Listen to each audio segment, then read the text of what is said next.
الحمد لله نحمده ونستعينه ونستغفره ونؤمن به ونتوكل عليه ونعوذ بالله من شرور أنفسنا ومن سيئات أعمالنا من يهده الله فلا مضل له ومن يضلله فلا هادي له وأشهد أن لا إله إلا الله وحده لا شريك له وأشهد أن سيدنا ومولانا وحبيبنا وشفيعنا وسندنا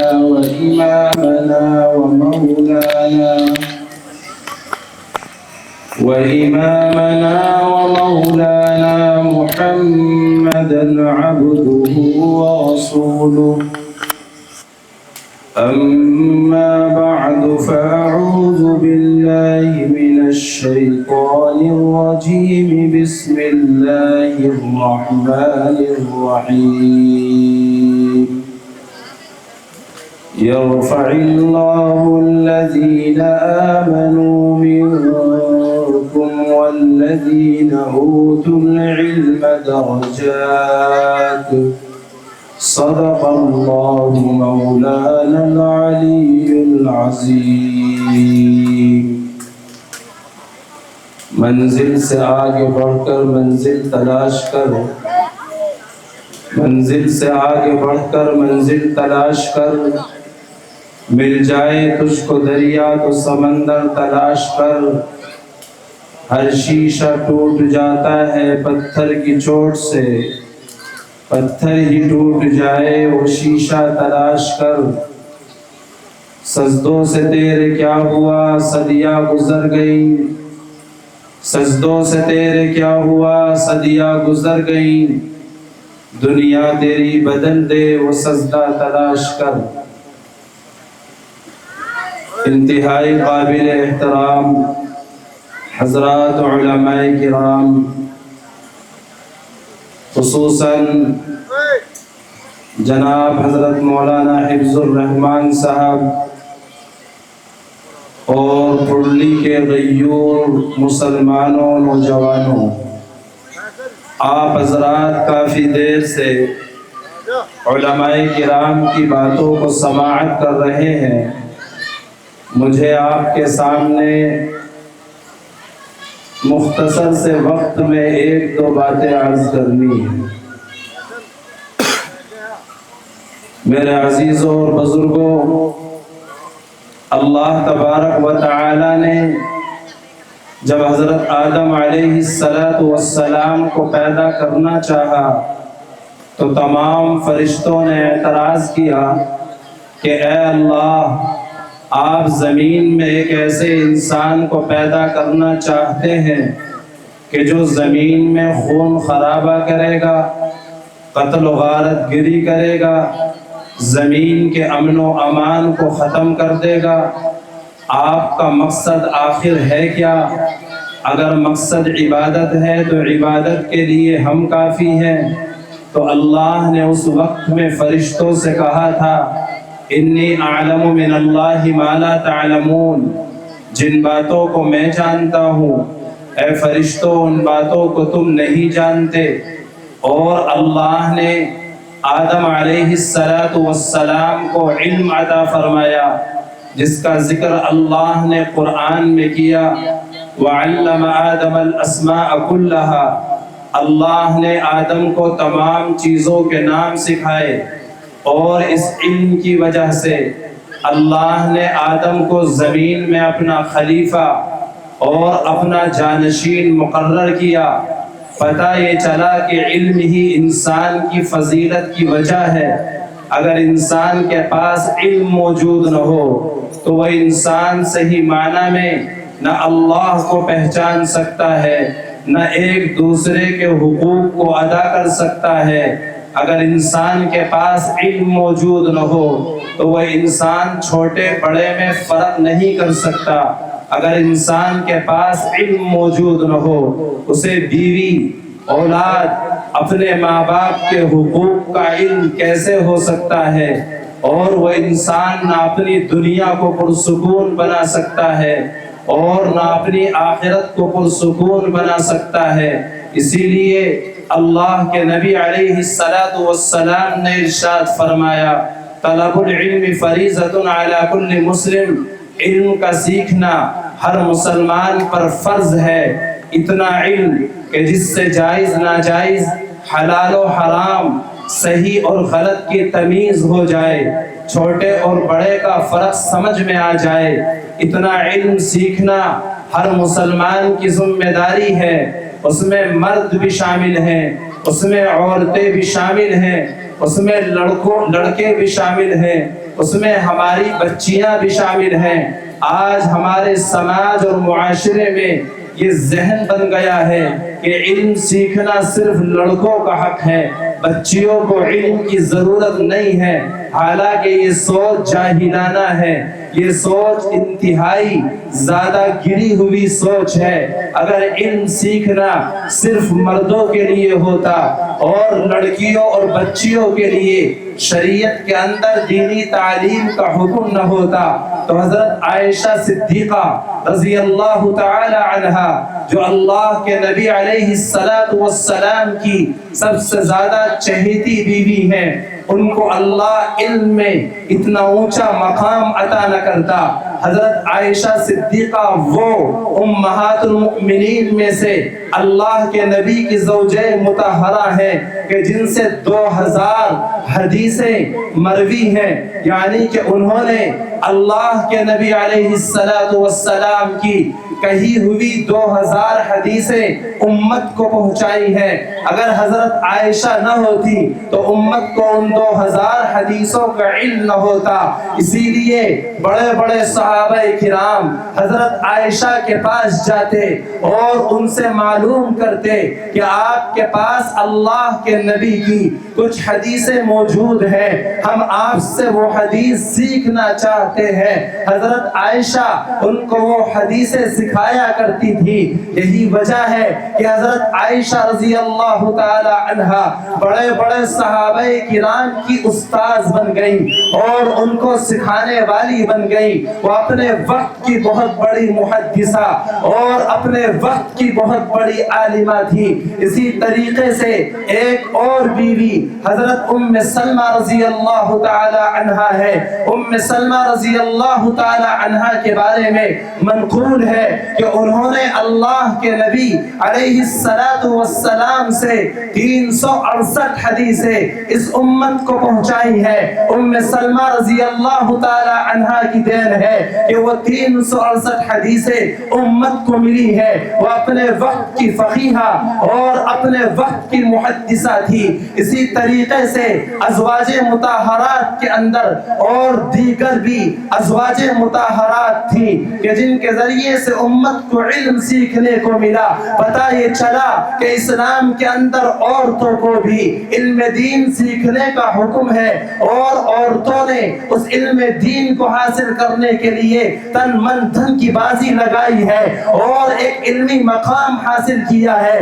چنانچہ ایک مرتبہ کچھ عورتیں آئیں اللہ کے نبی علیہ السلام کی خدمت میں اور کہنے لگی، اے اللہ کے نبی، آپ مردوں کو وعظ کہتے رہتے ہیں، آپ مردوں کو نصیحت کرتے رہتے ہیں، ان کو دین کی اور شریعت کی اور علم کی باتیں سکھاتے رہتے ہیں۔ آپ ہم عورتوں کے لیے بھی وقت نکالیے اور ہمارے لیے بھی کوئی وقت مقرر کیجئے تاکہ ہم عورتیں بھی شریعت اور دین کے علم کو حاصل کر سکیں۔ اللہ کے نبی علیہ السلام نے ان خواتین کی درخواست پر ان کے لیے ایک وقت مقرر فرمایا اور اس وقت میں وہ تمام عورتیں جمع ہو جایا کرتی.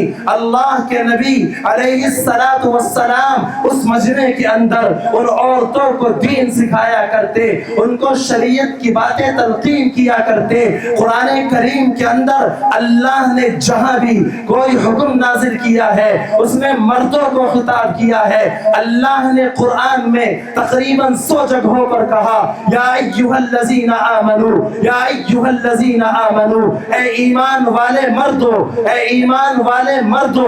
ہر جگہ مردوں سے کہا گیا یا ایھا الذین آمنوا اتقوا اللہ, اے ایمان والے مردو اللہ سے ڈرو. یا ایھا الذین آمنوا قولوا قولا سدیدا, اے ایمان والو درست بات کہو. یا ایھا الذین آمنوا اتقوا اللہ ولتنظر, اے ایمان والو تقوی اختیار کرو اور آخرت کے لیے کوشش کرتے رہو. اللہ نے ہر جگہ مردوں سے کہا, عورتیں خود بخود اس کے اندر آ جاتی ہیں, لیکن عورتوں کو یہ بات گوارا نہ ہوئی. ایک مرتبہ کچھ عورتیں اللہ کے نبی علیہ السلام کی خدمت میں آ گئی اور کہنے لگی اے اللہ کے نبی یہ کیا بات ہے, اللہ ہر جگہ مردوں سے کہتا ہے اے مردوں نماز پڑھو, اے مردوں زکوٰۃ دو, اے مردوں حج کرو, اے مردوں روزہ رکھو. ہر جگہ مردوں سے کہا گیا, عورتوں کا کہیں تذکرہ ہی نہیں آتا. عورتوں کا بھی تو ذکر آنا چاہیے. اللہ نے عورتوں کی درخواست پر قرآن کریم کے اندر باقاعدہ عورتوں کے لیے آیت نازل فرمائی, اس میں مردوں کے ساتھ عورتوں کا ذکر کیا گیا. چنانچہ اللہ نے فرمایا ان المسلمین والمسلمات والمؤمنین والمؤمنات والقانتین والقانتات والصادقین والصادقات والصابرین والصابرات.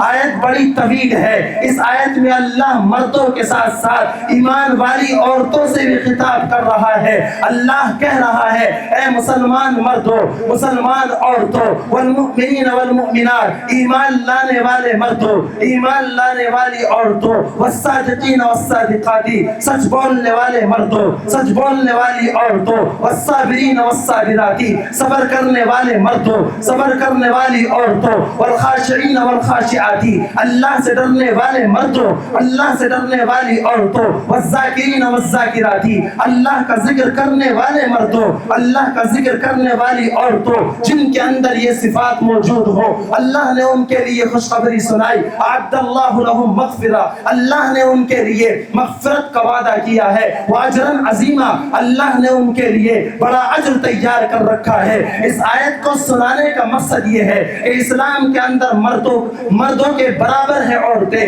عورتیں اسلام کے اندر تعلیم حاصل کرنے کے معاملے میں مردوں کے شانہ بشانہ ہے. کہیں بھی ان کے درمیان میں فرق نہیں کیا گیا, کہیں بھی ان کے درمیان میں اونچ نیچ کا معاملہ نہیں کیا گیا کہ جی میں لڑکے کو تو بڑی اونچی تعلیم دوں گا لیکن اس بچی کو میں تعلیم نہیں دوں گا. اسے آگے چل کر کیا کرنا ہے, امور خانہ داری انجام دینے ہیں, دوسرے کے گھر میں جا کر کھانا بنانا ہے, ان کے کام کاج کرنے ہیں. آج ہماری یہ ذہنیت بن چکی ہے ان بچیوں کو لے کر, یہ انتہائی خراب ذہنیت ہے. اس سوچ کو بدلنا ہوگا, اس سوچ کو تبدیل کرنا ہوگا. میرے بزرگوں اور دوستوں, مردوں کے ساتھ ساتھ عورتیں معاشرے کے اندر کردار ادا کرتی ہیں. ایک مرد ایک انسان کی اصلاح کرتا ہے لیکن ایک عورت پورے سماج کو سدھارتی ہے, ایک عورت پورے معاشرے کو ٹھیک کر سکتی ہے. اگر کسی گھرانے کے اندر ایک نیک صالح عورت موجود ہو جو اللہ سے ڈرنے والی ہو, جس کے اندر اسلامی تعلیمات کوٹ کوٹ کر بھری ہوئی ہو, جس کے اندر سچائی ہو, جس کے اندر نماز کی پابندی ہو, جس کے اندر امانت داری ہو, جس کے اندر حقوق کا لحاظ ہو, جس کے اندر بڑے اور چھوٹے کی تمیز ہو, ایسی ایک عورت پورے گھر کو جنت کا نمونہ بنا دیتی ہے. اس کی گود سے اور اس کی کوکھ سے جنم لینے والے بچے آگے چل کر اپنے وقت کے دین کے بہت بڑے خدام بنتے ہیں. ان سے دین کی سرحدوں کی حفاظت ہوا کرتی ہے. عورت کی ماں, عورت کی گود سب سے پہلا مدرسہ ہوتی ہے. کسی بھی بچے کے لیے اگر عورت ان پڑھ ہے, اگر ماں ہی جانتی نہیں, وہ قرآن نہیں جانتی, وہ دعائیں نہیں جانتی, وہ اسلامی تعلیمات سے ناآشنا ہے, تو یہ بتلاؤ وہ ماں اپنے بچے کو کچھ سکھا سکتی ہے, وہ ماں اپنے بچے کو کوئی تعلیم دے سکتی ہے جب ماں کو ہی یہ پتا نہیں کہ سچ بولنا کتنا اہم ہے, جھوٹ کی کتنی بڑی نحوست ہے, نماز پڑھنا کتنا ضروری ہے, نماز چھوڑنے کا کتنا وبال ہے. جب ماں ہی ان چیزوں کو نہیں جانتی, اس نے کبھی سیکھا ہی نہیں ہے تو یہ بتلاؤ اس کی گود سے جنم لینے والے بچے اور اس کی گود میں پلنے والے بچوں سے کیا امید کی جا سکتی ہے کہ وہ آگے چل کر دین کے خادم بنیں گے، وہ آگے چل کر قوم کا، سماج کا، ملت کا اور دین کا نام روشن کریں گے۔ اس لیے میں کہہ رہا ہوں کہ اپنے بچوں کے ساتھ ساتھ بچیوں کی تعلیم پر بھی توجہ دو۔ ہلڈی کے لوگوں کے لیے یہ بڑا سنہری موقع ہے۔ جناب حضرت مولانا حفظ الرحمان صاحب کو اللہ نے یہ توفیق مرحمت فرمائی، انہوں نے ہمت کے ساتھ اور حوصلے کے ساتھ اس کام کو شروع کر دیا۔ اللہ کے توکل پر اسباب موجود نہیں تھے، لیکن جب اللہ کے توکل پر اور اس کے بھروسے پر کوئی کام شروع کیا جاتا ہے، اللہ کا کام اللہ خود اس کے لیے اسباب پیدا کرتا ہے، اللہ اس کے لیے خود لوگوں کو کھڑا کر دیا کرتا ہے۔ اللہ نے آپ کو اس کے لیے کھڑا کر دیا ہے اور آپ سے میں درخواست کروں گا کہ آپ اس کے لیے چلو، قدم سے قدم ملا کر، شانے سے شانہ ملا کر۔ یہ آپ کے لیے بہت خوش نصیبی کی بات ہے کہ پھلڈی گاؤں کے اندر اللہ نے بچوں کے ساتھ ساتھ بچیوں کے لیے دینی تعلیم کا انتظام کر دیا ہے۔ اللہ تبارک و تعالی نے آپ کو قبول کیا ہے اس کام کے لیے، اس لیے اللہ کا شکر ادا کرو۔ اللہ اس نعمت کے اندر اضافہ کر دے گا اور اپنی جان سے، اپنے مال سے، افراد سے بچیوں کو بھیج کر اس مدرسے کو آگے لے جانا اب آپ کی ذمہ داری ہے۔ انہوں نے اپنا کام کر دیا ہے، اب آپ کا جیسا رویہ ہوگا اور آپ کا جیسا سلوک ہوگا اور آپ کا جیسا کردار ہوگا، اس مدرسے کا مستقبل اس سے طے ہوگا کہ یہ مدرسہ آگے جا کر کتنی اونچائیوں پر جاتا ہے اور کتنی بلندیوں پر جاتا ہے۔ میری دلی دعا ہے کہ اللہ تبارک و تعالی اس مدرسے کو دن دوگنی رات چوگنی ترقی عطا فرمائے، اللہ اس کو خوب پروان چڑھائے۔ جن عظیم مقاصد کو لے کر اس مدرسے کو شروع کیا گیا ہے، اللہ ان مقاصد کے اندر کامیابی عطا فرمائے اور اس مدرسے کی تمام ضروریات کی اللہ غیب سے کفالت فرمائے اور اس کے تمام ضروری انتظامات کو اللہ تبارک و تعالی پورا فرمائے۔ اور آپ اس مدرسے کے اندر اپنی بچیوں کو زیادہ سے زیادہ بھیج کر آخرت اپنی بھی بنائے، ان بچیوں کو آگے آنے والی نسل کے لیے تیار کریں تاکہ آپ کا حصہ بھی اس کے اندر ہو۔ اگر ایک بچے کو ایک ماں سچ نہ سکھاتی تو اتنا بڑا ڈاکوؤں کا جو قافلہ تھا وہ توبہ نہ کرتا۔ واقعہ بہت بڑا ہے، اس کو بیان کرنے کا موقع نہیں ہے۔ ایک ماں نے اپنے بچے کو تعلیم دی تھی، بیٹا کچھ ہو جائے، گردن کٹ جائے، لیکن کبھی سچ کے سوا کچھ نہیں بولنا ہے، سچ کو اپنے ہاتھ سے جانے نہیں دینا ہے۔ چنانچہ ڈاکوؤں نے پکڑ لیا، پوچھا بتاؤ تمہارے پاس کیا ہے؟ انہوں نے کہا چند اشرفیہ ہے، میری ماں نے میرے اس کرتے کے اندر فلاں جگہ ان کو سی دیا تھا، یہ میرا سفر خط تھا۔ ڈاکوؤں کا سردار حیران رہ گیا، جتنے آدمی پکڑے سب نے اپنا مال بچانے کے لیے جھوٹ بولا۔ یہ بچہ بڑا عظیم ہے کہ اس نے سچ بولا ہے۔ چنانچہ وہ تمام کا تمام قافلہ اکٹھا ہو گیا، اس سے پوچھا گیا کہ تم نے جھوٹ کیوں نہیں بولا؟ تم بھی جھوٹ بول کر اپنا مال بچا سکتے تھے، اپنی جان بھی بچا سکتے تھے۔ اس نے کہا کہ میری ماں نے مجھے یہ سبق سکھایا ہے کہ بیٹا کچھ ہو جائے لیکن سچ بولنا ہے، سچ کے سوا کچھ نہیں بولنا ہے۔ جھوٹ بولنا بہت بڑا جرم ہے۔ میں نے اپنے ماں کی اس نصیحت کو اپنے دامن سے باندھ لیا ہے، اس لیے میں نے سچ کو ترجیح دی ہے۔ مال کی کوئی قدر نہیں ہے میرے نزدیک، جان کی کوئی اہمیت نہیں ہے میرے نزدیک، سچائی سب سے بڑی چیز ہے۔ ایک ماں نے اپنے بچے کو سچائی کی تعلیم دی، پورا قافلہ توبہ کر گیا اور سارے قافلے نے اللہ کے سامنے توبہ کی۔ اے اللہ، آج تک ہم لوگوں کو لوٹتے تھے، آج تک ہم قافلے والوں کو لوٹتے تھے، آج کے بعد ہم توبہ کرتے ہیں۔ اے اللہ، تیرے دربار میں پکی سچی توبہ کرتے ہیں۔ اس بچے کے اس سچ نے ہماری آنکھوں کو کھول دیا ہے تو ماؤں کی تربیت کا یہ اثر ہوا کرتا ہے۔ اس لیے امید ہے کہ آپ کی سمجھ میں یہ بات آئی ہوگی۔ میں یہی پیغام دینے آپ کے بیچ میں آیا تھا کہ آپ کو یہ پیغام دوں کہ اپنے بچوں کی طرح اپنی بچیوں کی تعلیم پر بھی توجہ دو، دینی تعلیم بھی دو، دنیاوی تعلیم بھی دو، ہر میدان میں خوب آگے بڑھو۔ جو قوم تعلیم میں آگے جاتی ہے وہ قوم اٹھ جاتی ہے، جو قوم تعلیم میں گر جاتی ہے وہ قوم گر جاتی ہے۔ اللہ ہمیں صحیح سمجھ عطا فرمائے۔ وآخر دعوانا ان الحمد للہ رب العالمین۔